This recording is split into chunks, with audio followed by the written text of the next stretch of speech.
Assalamualaikum warahmatullahi wabarakatuh. Pada video kali ini saya akan membahas masalah gagal bayar di aplikasi pinjaman online.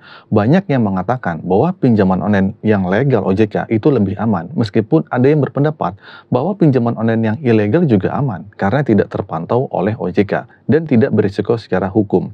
Namun perlu dipertimbangkan bahwa data yang diberikan kepada pinjol ilegal dapat dimanfaatkan untuk fitnah, penipuan, dan risiko lainnya yang tidak bisa kita kontrol. Sebenarnya pinjaman online legal lebih aman karena risikonya dapat diukur. Nah, pinjol legal memiliki keamanan yang lebih terjamin karena diawasi oleh OJK dan risiko hukumannya serta penagihannya dari lembaga penagihan utang atau DC juga lebih terkendali. Nah, sebaliknya pinjol ilegal membawa risiko tidak terukur di mana data pribadi dapat disalahgunakan tanpa jaminan keamanan. Nah, untuk itu ada beberapa hal penting yang perlu dipahami. Yang pertama adalah keamanan pinjol legal. Pinjol legal lebih aman karena tunduk pada regulasi OJK dan memiliki proses penagihan yang terkendali.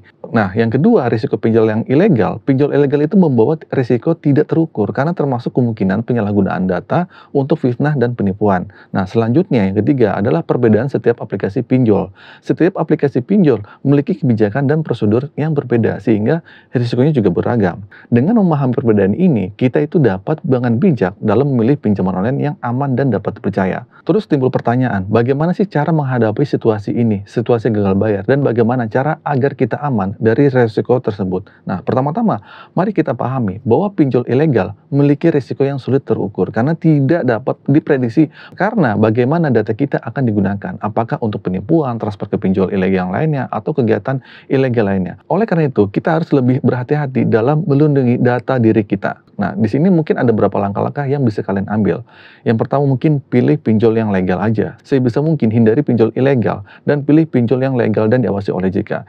Ini adalah mengurangi resiko karena pinjol legal tunduk pada regulasi yang prosedur yang jelas. Nah, terus yang kedua, pahami kebijakan aplikasi pinjolnya. Sebelum menggunakan layanan pinjol, baca dan pahami kebijakannya, persyaratan dan prosedurnya, penanganan pribadi juga gimana. Dan juga pastikan aplikasi pinjol yang dipilih memiliki keamanan yang memadai. Terus juga selanjutnya yang ketiga, lindungi data pribadi. Jangan memberikan informasi pribadi yang tidak perlu atau berlebihan. Pastikan untuk memberikan data hanya kepada pihak yang terpercaya dan memiliki izin hukum. Terus yang keempat, cek reputasi dan ulasannya. Nah, sebelum mengajukan pinjaman, cek reputasi dan ulasan di aplikasi pinjol tersebut.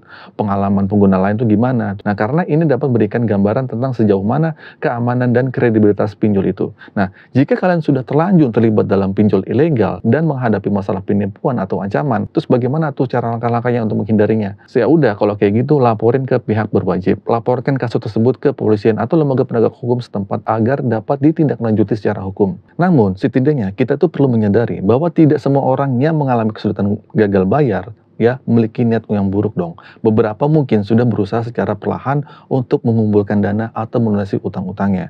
Sebagai manusia, kita tuh seharusnya tidak tergesa-gesa menghakimi orang lain atau berpikir bahwa mereka tidak bertanggung jawab lah atau gimana, atau sengaja digagal bayarin ya. Di sini kita harus memahami bahwa setiap orang memiliki kondisi keuangan yang berbeda-beda. Ada yang sudah bekerja dan mencukupi kebutuhan hidupnya, namun belum mampu membayar pinjol karena terkendala kondisi keadaan yang tidak memungkinkan. Nah, kesalahan yang sering terjadi adalah melakukan penilaian tanpa pertimbangan kondisi dan situasi yang dihadapi oleh orang tersebut. Jadi intinya, saat melihat teman-teman yang mengalami masalah gagal bayar, sebaiknya kita lebih bijak dalam memberikan komentar. Jangan hanya asal berkomentar tanpa memahami kondisi orang tersebut. Komentar yang menghakimi hanya akan menambah beban psikologis orang tersebut, itu jangan. Nah, jadi penting untuk disadari bahwa setiap orang memiliki perjalanan hidupnya masing-masing. Karena beberapa mungkin mengalami kesulitan finansial, tetapi dengan usaha, doa, dan ikhtiar yang sungguh-sungguh mereka itu dapat mengatasi situasi sulit tersebut. Oleh karena itu, mari saling mendukung dan mengingatkan satu sama lain dengan penuh empati dan pengertian. Nah, untuk bagi teman-teman yang sedang menghadapi kesulitan membayar hutang di aplikasi online, saran dari saya, tetaplah tenang, terus berusaha, pasrahkan segalanya pada Allah, dan tetaplah berdoa. Dengan menjaga ketenangan pikiran, kita itu dapat berpikir lebih positif untuk mencari solusi yang lebih baik lagi dan meraih rezeki dengan cara yang halal. Oke, jadi gitu teman-teman ya, semoga kita semua dapat melewati ujian ini dengan baik dan mendapatkan kelancaran dalam urusan keuangan kita. Terima kasih atas perhatiannya dan mohon maaf jika ada kata-kata yang kurang berkenan. Akhir kata dari saya, Assalamualaikum warahmatullahi wabarakatuh.